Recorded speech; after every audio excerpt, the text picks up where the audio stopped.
Jarandeshwar sugar मिलवर स्वाभिमानी शेतकरी संघटनेचे हल्लाबोल आंदोलन. दर जाहीर न केल्यास मंगळवारपासून उग्र आंदोलन. राजू शेट्टी यांचा इशारा.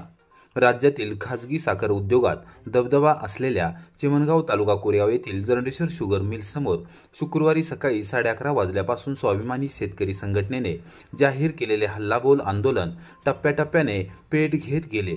ऊस दर जाहीर करण्याबाबत कारखाना व्यवस्थापनाने टाळाटाळ केल्यास सोमवारच्या जिल्हाधिकाऱ्यांच्या बैठकीनंतर लगेच मंगळवारपासून प्रचंड आक्रोशाने आंदोलन पुन्हा उठवू आणि त्या आंदोलनात मी स्वतः उतरेन असा थेट इशारा संस्थापक माजी खासदार राजू शेट्टी यांनी दिला आहे. शुक्रवारी सकाळी 11:30 वाजता चिमणगाव फाटा आणि कारखान्याच्या गेटकेन प्रवेशद्वारावर आंदोलनाचा भडका उडाला. प्रदेश प्रवक्ते अनिल पवार, सरचिटणीस सूर्यभान जाधव, राज्य कार्यकारिणी सदस्य सूर्यकांत भुजबळ, अर्जुन साळुंके, जिल्हाध्यक्ष राजू शेळके, युवक आघाडीचे जिल्हाध्यक्ष तानाजी देशमुख, तालुकाध्यक्ष जीवन शिर्के, खटाव तालुकाध्यक्ष दत्तात्रय घारगे, शरद खाडे, प्राथमिक शिक्षक सहकारी बँकेचे माजी चेअरमन विश्वासराव चव्हाण, ज्योतिराम झांजुर्णे, पंडितांना झांजुर्णे, पैलवान अशोक झांजुर्णे आदींसह कोरेगाव खटाव तालुक्यातील कार्यकर्ते मोठ्या संख्येने दाखल झाले होते. पोलीस निरीक्षक घनश्याम बल्लाळ यांच्या नेतृत्वाखाली कडेकोट पोलीस बंदोबस्त तैनात करण्यात आला होता. मात्र सुरुवातीलाच वाहनधारक व संघटनेचे नेते यांच्यात चकमक उडाली. काही क्षणातच पदाधिकारी दाखल होताच आंदोलनाने उग्र रूप धारण केले. कारखान्याचे अधिकारी संदीप सावंत व शेती अधिकारी पवार यांनी चर्चेने मार्ग काढण्याचा प्रयत्न केला, मात्र तो अयशस्वी ठरला. संतप्त कार्यकर्त्यांनी संतापाच्या भरात घोषणाबाजी करत थेट गेटकेन रस्त्याने प्रवेशद्वाराकडे कूच केली. सुरुवातीला नो एंट्री म्हणणाऱ्या व्यवस्थापनाला क्षणभरात माघार घ्यावी लागली. प्रवेशद्वाराजवळील झाडाखाली ठिय्या देत संघटनेच्या पदाधिकाऱ्यांनी व्यवस्थापनावर जोरदार हल्ला चढवला. दुपारी 3 पर्यंत चर्चेच्या फेऱ्या सुरू होत्या. व्यवस्थापन तोंडी आश्वासनांची उजळणी करत राहिले आणि संघटना लेखी पत्रच द्या या मागणीवर ठाम राहिले. प्रांताधिकारी प्रमोद कुदळे आणि पोलीस निरीक्षक घनश्याम बल्लाळ यांनी सातत्याने समेटाचे प्रयत्न केले, मात्र व्यवस्थापन आणि संघटना यांच्यात समन्वयाचा अभाव असल्याने वाद वाढतच गेला. अखेरीस प्रदेश प्रवक्ते अनिल पवार यांनी थेट राजू शेट्टी यांच्याशी संपर्क साधला. शेट्टी यांनी मोबाईल कॉन्फरन्स कॉलवर प्रांताधिकारी कुदळे व संघटना प्रतिनिधींशी चर्चा करून कारखान्याला सोमवारपर्यंतची मुदत दिली. जिल्हाधिकारी संतोष पाटील यांनी 17 नोव्हेंबरला आयोजित केलेल्या संयुक्त बैठकीत जरंडेश्वर मिलने दर जाहीर केला नाही तर मंगळवारपासून आंदोलन धगधगत्या रूपात पुन्हा पेटेल. मी स्वतः त्या आंदोलनात उतरणार आहे असा इशारा शेट्टी यांनी स्पष्ट शब्दात दिला. शेट्टी यांनी निर्णय जाहीर केल्यानंतर आंदोलनकर्त्यांनी संघटनेच्या नावाने जयघोष केला आणि हल्लाबोल तात्पुरते स्थगित करण्यात आले असल्याचे जाहीर केले. स्वाभिमानी शेतकरी संघटनेचा अरे ऊस आमच्या हक्काचा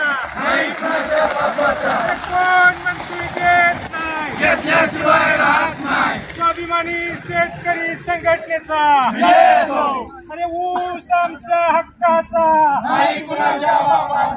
स्वाभिमानी शेतकरी संघटनेचा एकच गट्टी राजू शेट्टी. जरंडेश्वर मुरदार प्रशासनाचं करायचं काय, ऊस आमच्या हक्काचा नाही कुणाच्या बापाचा. कराड उत्तरला दुष्काळमुक्त करण्याचा महत्त्वाचा टप्पा. आमदार मनोजदादा घोरपडे यांनी मुख्यमंत्र्यांकडे सिंचन विषयी केल्या मागण्या. कराड उत्तर विधानसभा मतदारसंघातील दुष्काळाच्या छायेला दूर करण्यासाठी आमदार मनोजदादा घोरपडे सक्रिय झाले आहेत. मुख्यमंत्री देवेंद्र फडणवीस यांच्या वर्षा निवासस्थानी भेट देऊन त्यांनी मतदारसंघातील महत्त्वाच्या पाणी प्रश्नांवर ठोस चर्चा केली. नागझरी तालुका कोरेगाव गावासाठी 0.26 TMC पाणी आरक्षित करून देणे तसेच हनबरवाडी टप्पा क्रमांक 2 चे टेंडर तातडीने काढणे या प्रमुख मागण्या त्यांनी मुख्यमंत्र्यांसमोर ठामपणे मांडल्या आहेत. याबाबतची माहिती आमदार घोरपडे यांनी शुक्रवारी दुपारी 1 वाजता समाज माध्यमांद्वारे दिली. यामध्ये त्यांनी पाणीपुरवठा योजनांच्या गतिमानतेची तातडी स्पष्टपणे अधोरेखित केली.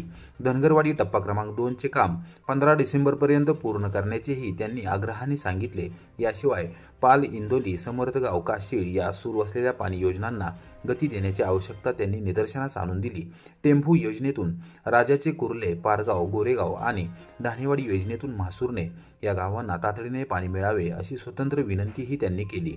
गेल्या काही वर्षांपासून कराड उत्तर मतदारसंघ दुष्काळाच्या चक्रात सापडलेला असताना पाणी उपसा सिंचन योजना कार्यान्वित करण्यास मिळालेल्या मदतीबद्दल आमदार घोरपडे यांनी मुख्यमंत्री देवेंद्र फडणवीस यांचे विशेष आभार मानले.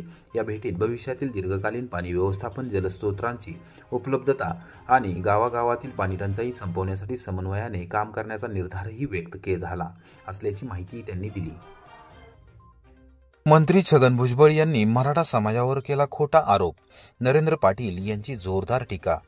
मंत्री छगन भुजबळ हे अण्णासाहेब पाटील आर्थिक विकास महामंडळाबद्दल जाणीवपूर्वक चुकीचा प्रचार करत आहेत. महामंडळाने कुणालाच 1 रुपयांचेही कर्ज दिलेले नाही, उलट 33 कोटींहून अधिकचा व्याज परतावा लोकांना दिला आहे. आम्ही सन 1980 पासून लोकांसाठी कार्यरत आहोत. आता कुठे 2018 नंतर मराठा समाजाला न्याय मिळू लागला आहे. हे उद्योजक आणि काही जणांना पाहवत नाही, म्हणूनच भुजबळांनी खोटी माहिती पोटात दुखत असल्यासारखी पसरवली अशी प्रखर टीका महामंडळाचे अध्यक्ष नरेंद्र पाटील यांनी केली. सातारा जिल्हा दौऱ्यावर आलेल्या पाटील यांनी शुक्रवारी सकाळी 10:30 वाजता स्वर्गीय यशवंतराव चव्हाण यांच्या समाधीस्थळी अभिवादन केले. त्यानंतर पत्रकारांशी बोलताना त्यांनी मंत्री भुजबळ यांच्यावर टीका केली. मराठा समाजातील उद्योजक उभे राहत आहेत. हे काही जणांना सतत खटकत आहे. त्यामुळे खोटी आकडेवारी व दिशाभूल करणारे आरोप करून समाजात संभ्रम निर्माण करण्याचा प्रयत्न केला जातो.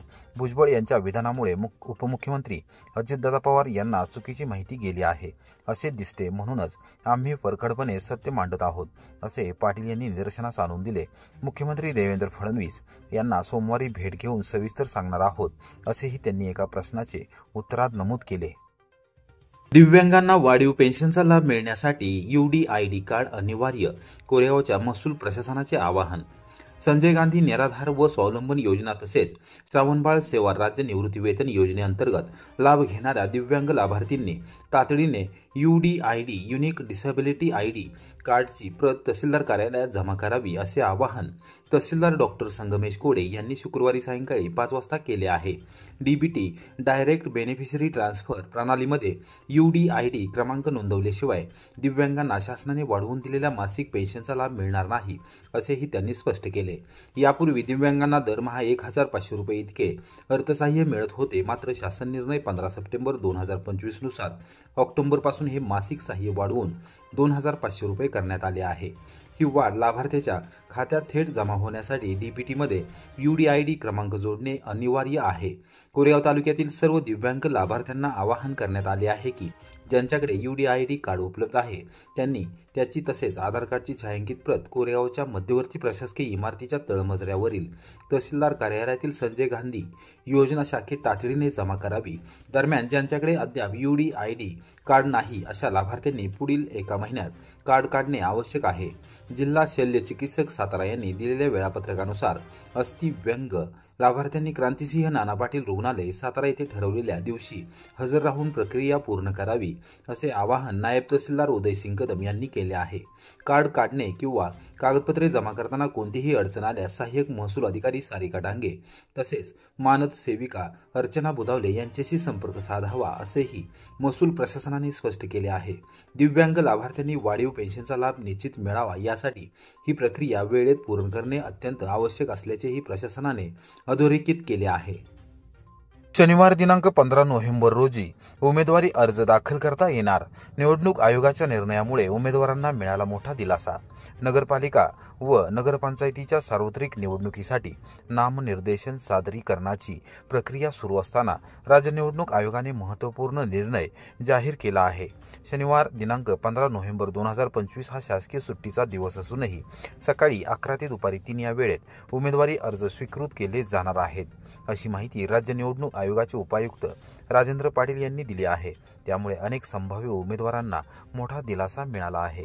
जिल्हा प्रशासनाकडून शुक्रवारी सायंकाळी 5 वाजता याबाबत माहिती देण्यात आली।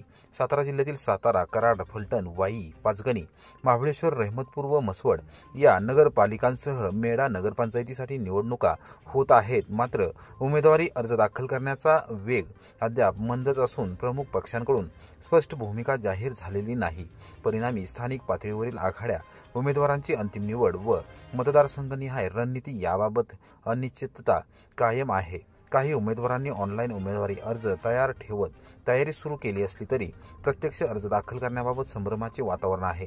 शासकीय सुट्टीतही अर्ज स्वीकृतीची सुविधा उपलब्ध करून देत आयोगाने उमेदवारांना प्रक्रियेत अडथळा येणार नाही याची दक्षता घेतली आहे। आयोगाच्या या निर्णयामुळे निवडणूक प्रक्रिया अधिक सुरळीत होण्यास मदत होणार आहे हे मात्र निश्चित।